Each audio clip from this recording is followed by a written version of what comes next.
This is Heather with KFUG Community Radio, and this is an episode of KFUG's Community Square, where we hold the microphone and you tell us what you want to talk about.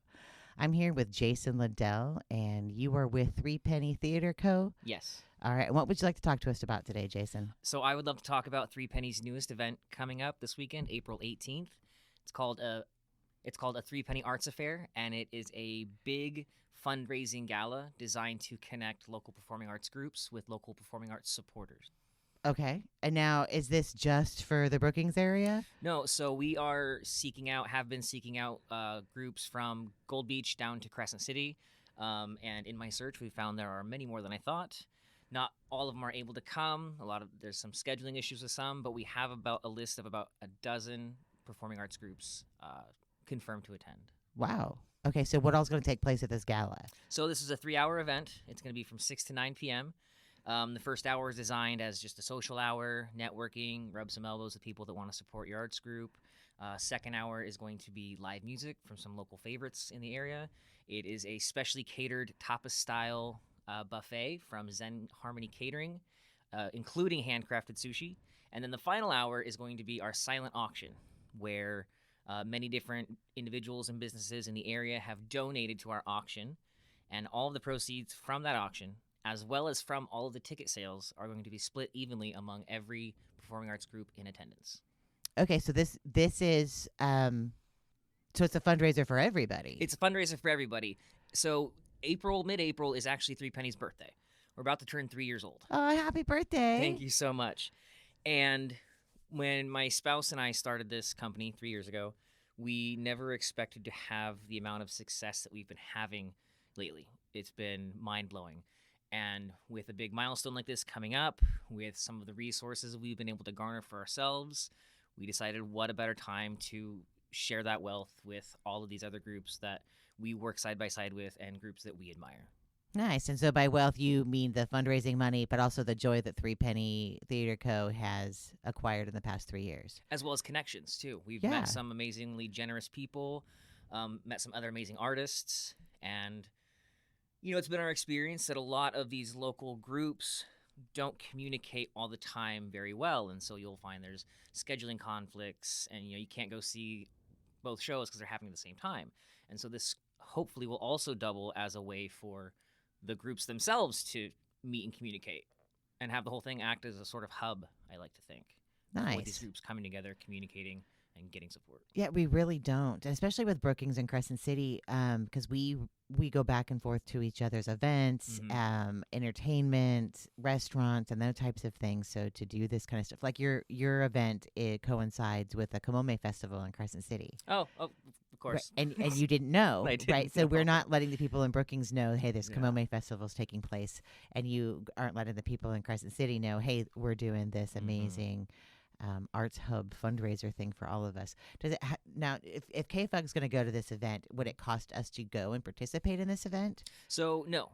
So for every group, because we do have limited seating and the tickets are of a certain price, we ask you bring one representative, and that representative will get free admission, will get free food, and then at the end of the show, the final hour, along with the silent auction, each rep will get 3 to 5 minutes of stage time with a captive audience to kind of pitch their group. Like, hey, here's who we are, here's what our mission is, here's what we need, and here's how you can support us if you'd like.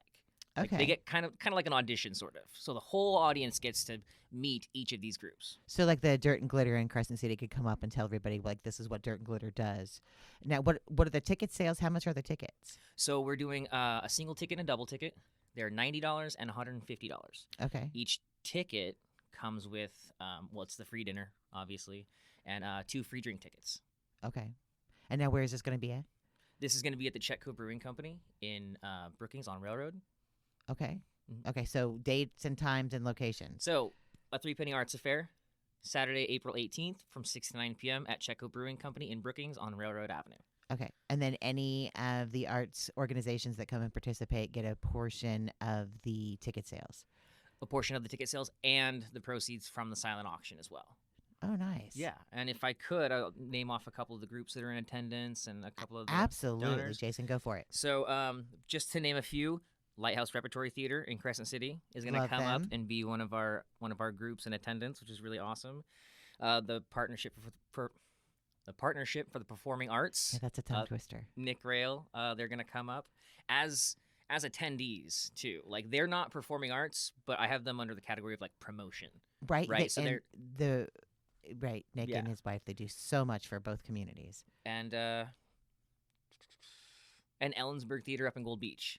You Oh. know, from my perspective as a theater person here, it's Ellensburg, it's Checo Pelican Players here in town, and us Threepenny, and then LRT in Crescent City. It's like theater. Yeah. So those are my 3 big points. As far as donors go, the Wild Rivers Film Festival here in Brookings is going to be donating a couple of VIP passes for the upcoming film fest. Wow. So Threepenny Theater Co., we're going to be auctioning off a lifetime pass, which is interesting because we do neither memberships nor season passes or anything. So we're creating this lifetime pass that has no discernible, tangible value, and it's only going to be one in existence. All right. Right. So that is, it's priceless, literally. Literally, yeah. Literally priceless. I want to know what that goes for. So you're going to have to let me know next Saturday how much that goes for. I will, and I've been racking my brain going, what's the value, and how many years worth of shows, and how many shows we do in a year. A lifetime. Yeah. So I will for sure. And at Wild Rivers Coast Foundation for Dance here in Brookings is donating a ballroom dance lesson as well as a month of tuition for dance classes. Wow. So that's just a small smattering of the attendees and some of the items that are involved, but there's so much more, and I'm still getting people and I'm still getting donations in this week. That's amazing. Yeah, I'm really, really excited. We have never put an event on like this. So Kat and I have been doing... And Kat's my spouse, and Kat Okay. is we co-founded the company, and then in the first year we went nonprofit, and Kat is now the executive director. Okay. So Kat runs the ship. Gotcha. And runs the ship very, very well. And we've been doing theater, Kat more than 15 years, me more than 12 or so, and we produce a lot of theater. We produce our own shows and everything, but we do shows for like 40 people, and we do shows for like $15 a ticket. We've never really done an event we have 80 tickets, and at $90, this is just a big scope for us, but it's also very, very exciting because there's a lot of people that their support, it's remarkable how supportive so many people are. Yeah. So we feel really lucky. So, right. So the arts are kind of under attack. I feel like. Can you talk to me about how you feel about that, and then 2, why arts is important? So give me a little more. Be a little bit more specific on how you feel they're under attack. Right. So we defunded PBS. Okay. Right. We don't put money towards art. We've taken it out of schools. It doesn't seem to be a priority. No kid is answering the question unless they have a very supportive family that when they grow up they want to be an artist. When you ask them what they want to be when they grow up, right? They're coming back up with I need to be a producer of widgets somehow. So that's what I mean. Because it used to be if you answered the question, I want to be an artist, it was like, oh, good. What kind of art do you like? Not you're never going to be able to support yourself, kid. It's a good point, and I forget I have to zoom out sometimes and remember and see that. Because from my perspective, in our small little area, it feels like it's kind of been business as usual for quite a while, maybe even with the arts culture getting a little bit more robust, not with schools notwithstanding, right? The budget cuts that come with schools, but Do you mean like the art community is getting the more art robust? community, I think, is getting more robust, at least in our little area.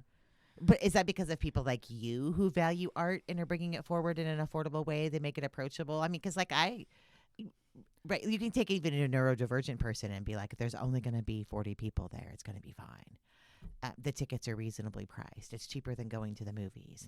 Like, let's go watch this. I do think it's people that are going out of their way to make sure that it's happening and to make it stronger. And there are several people here doing that. And yeah, that's what I mean by it being more robust. There's people out here in our area at nose to the grindstone making sure art is still happening here. Okay. But back to your question about how I feel about art being attacked is I think it's a travesty. I work in a school. here locally that had a drama class a couple years ago, and then no drama club, not enough interest, and then not enough money. But Okay. it's a funny situation where it's harder to get interest if you don't have the money, Right. and so you can't get the money if you don't have the interest. And that class went away. And music is still in the schools a very big thing. But that's like music is like the first arts installation in schools, I think. And then art itself, like painting and stuff.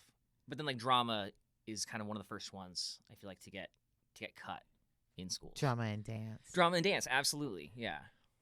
Yeah. Why do you think that is? That we will pay for the marching band and music classes, and we'll pay for art classes with a tactile thing, but we won't pay for drama and dance. The marching band thing, I think that comes down to like school pride. It's emblematic of your school. Yeah, who doesn't love a marching band? Yeah, and that's easier to keep, right? Okay. It stands for something. It stands for the school. Music, I wanted to say, it's because what are the chances of actually getting a job in these industries when you're older? But you could say the same thing for music. It's not guaranteed. Yeah, that's true. Oh, I want to be an actor. Well, good luck, kid. But I want to be a famous musician. Well, good luck. Yeah. But still, music is the one we hold on to. But also, I'm actually trying to think this through my head as I'm trying to tell you.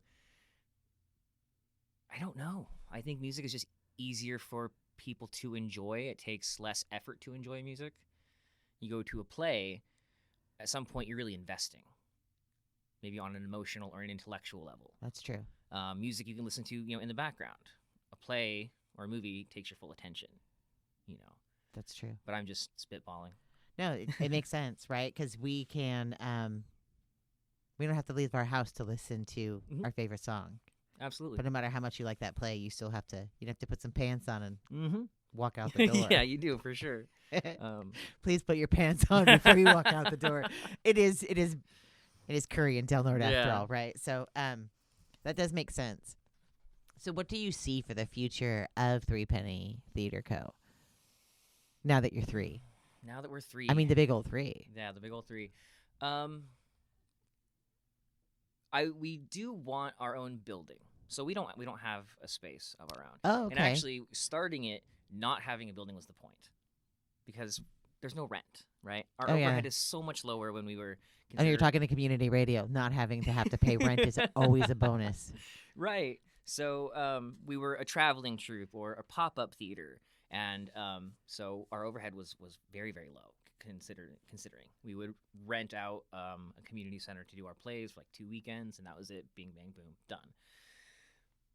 But then, in doing that for 3 years and coming up in a place that had its own space, we're like, goodness, wouldn't it be nice to be able to, because we have to haul stuff into this place, haul it out in the middle of the week, haul it back in for the second weekend, put up our seats, put up our whole set again. Is it just you and Kat doing this? No. Okay. The very first show we did, it was just Kat and I. We put on a 2-person show called Venus and Fur. I'm not going to explain it. Look it up. It's a wonderful play. But we have a board of directors and a nice group of people that have been really helpful, especially like all the heavy lifting stuff. But I would like to see Threepenny get its own home. Okay. Sometime in the next 5 years. I don't know where, but a place to call home is what I see for Threepenny. Yeah, having a home is always a good idea. Mm-hmm. That's pretty cool. Yeah, thank you. That is amazing. So what prompted you and Kat to start Threepenny Theater Co.? That's a really good question. This was coming about middle of COVID, towards the end of COVID, where art the died. Time screwed us all. Art died for a couple of years there. Yeah. And so that was Except for sourdough. I still have a sourdough starter on my counter. So this was, life in general is just weird for everyone, right? And we were participating with another troupe, putting on. Let me roll that back a little bit. After so many years of doing theater in the same place, Kat and I both together, we found that we wanted to try and branch out and do a different style of theater that we found wasn't really being done in the area. Stuff that was more experimental or maybe a little more adventurous.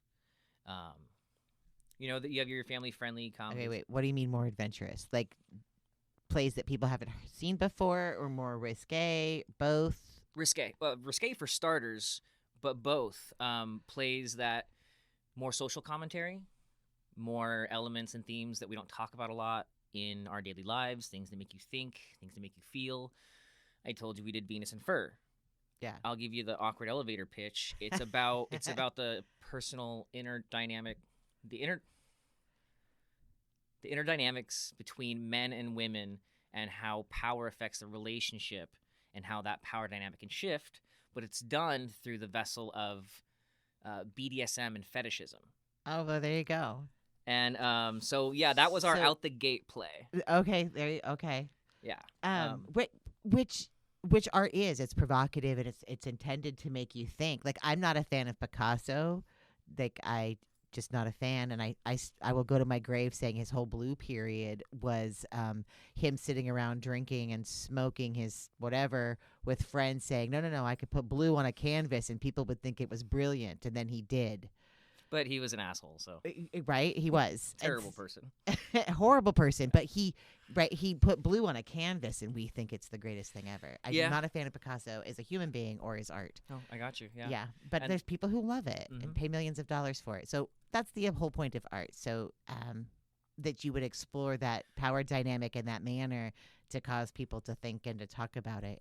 Art is intended to make you uncomfortable. Well, we've found there's two types of theater goers: the escapists and the realists.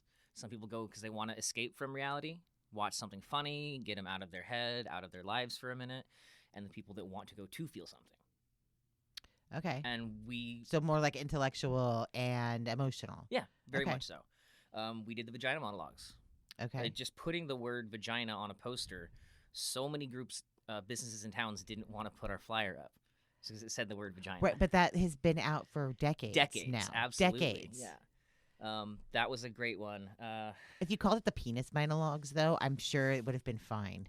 Which again goes back to your original thing about the power dynamic. So I have a comedian friend who literally brought that up as a joke a couple years ago. I got to find out what it was because they made a funny play on words. It wasn't penis monologues. It was like penis something else, but it was the exact same thread, and it was funny. But you're right. Yeah, it probably wouldn't be as bad.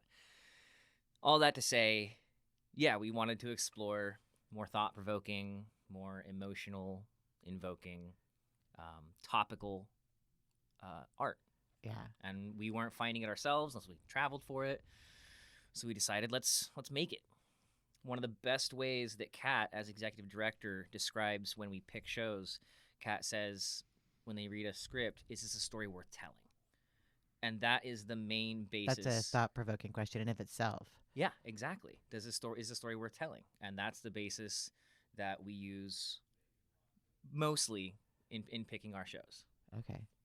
For instance, we have a comedy coming up this year, The Complete Works of William Shakespeare, abridged, revised again, which is just a wacky Shakespeare comedy. Does it need to be told? No. Is it going to be fun telling it? Hell yeah. There you go. That's right. And as somebody who does community radio, that's sometimes you just have to do what's fun for you to keep going, because it's kind of grueling sometimes. I find all of this fascinating. And then for the people who were like, oh my gosh, like that shouldn't exist. Like it's the same we do this with our movies, with our entertainment, right? So you have people who went and watched The Matrix, and you have this whole generation of dudes, and I specifically chose that word. You have this whole generation of dudes that watch that movie and think it's the greatest movie that was ever made, and then fail to grasp what's behind it. And then you have all of those people who really enjoyed watching was it Avatar, until they found out it was about environmentalist stuff, and then it's like, oh no, right? And we're gonna cancel Dr. Seuss over his little book about the people who have to care an awful lot. My favorite is the people that like Fight Club because it's manly and it's about fighting. God. Yeah. And yeah, not behind the psychological element behind the entire thing. We need to find one of those people and then talk to them Yeah. on do an interview with them, because that would be fascinating. in Really, and of film hot takes, misguided hot takes. Yeah, but that's the whole point of art, right? And it speaks to us differently. And I was at church one time and I heard a minister say that you get out of the Bible what you need to get out of the Bible, right? You're going to read that scripture, and when you're in your 20s, it's going to mean this. When you're in your 30s, it's going to mean this. And when you're on your deathbed, it's going to mean something completely and totally different based off of your experience. And so I think to me that's why art is important. That is the beauty and the soulfulness of art, is that people get different takeaways from it. It means something different at different points in your life. Yeah, we joked during COVID. There was a category of essential workers, right? People in grocery stores, people making food, and doctors and everything else. And we joked that why aren't artists essential workers? Because we're trying to provide a message, a story, comfort, empathy, all these real base human needs. Why aren't artists essential workers? Right. And when you think about it, artists should be essential workers as far as the whole, you can't, we did not come up with the cell phones and the abilities, the things that we have now today with technology, without first grasping. It was an artist that looked over and said, hey, those fractals would work well on an antenna that we could actually put into a phone. Right. It's not linear thinking that leads us to our greatest inventions. It's being able to think outside of the box. It's being able to be creative. It's right, whether you're a doctor or whatever sciences that you're in, without that base foundation of art, you can't go beyond that thing and see a bigger picture and make those connections and draw those lines and see that it's the fractals that are going to make that happen. Yeah, that's incredible. I agree with, and I'm not an artist. My grandfather was an arts appraiser for Butterfields and Butterfields, and he specialized in Asian arts, mostly Japanese art. And he told me one day, he's just like, there's two types of people in the world, honey. There's the people who make the art, and then there's the people like you who appreciate it and buy it. So I am not an artist in any way, shape, or form, but I appreciate it. And that is wonderfully full circle, because that's what a Threepenny Arts Affair is meant to be. A collision of the people that make the art and the people that buy the art. There you go. So, okay, give us a pitch again on your, when is this? Where is this? Yes, a Threepenny Arts Affair is happening Saturday, April 18th at the Chetco Brewing Company in Brookings on Railroad Avenue from 6 to 9 p.m. You can get your tickets at threepennytheater.com. Nice. And next time, Jason, bring Kat. I will, for sure. Talking Absolutely. about the power dynamic. Jeez. Yeah. All right. Thank you for being here on the Community Square with KFUG Community Radio and bringing this topic to us. I appreciate it. Yeah, thank you. I can't wait to come back. Absolutely. All right, bye.